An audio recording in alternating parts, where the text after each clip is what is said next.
Папанском айлыкмөтү обновляется ряд социальных объектов. Один из них – Дом культуры имени Маматаджи Абдурасулова. Здание было построено в 1978 году и с того момента ни разу капитально не ремонтировалось. Сейчас Дом культуры проходит полную реконструкцию.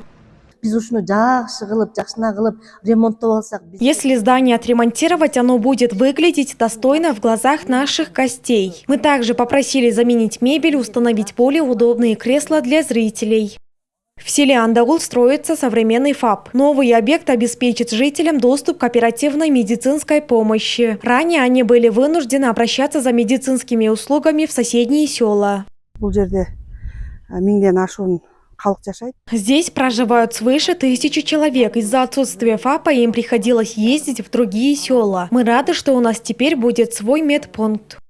Также в селе Андагул завершилось строительство школы на 150 мест. Ожидается, что она откроет свои двери в новом учебном году. В этом году проблема с нехваткой социальных объектов в Папане решена на 90%. На ремонт Дома культуры из местного бюджета выделено 9,5 миллионов сомов. А на строительство ФАПа в Андагуле направлено 2 миллиона 600 тысяч сомов, из которых 30% средства местного бюджета.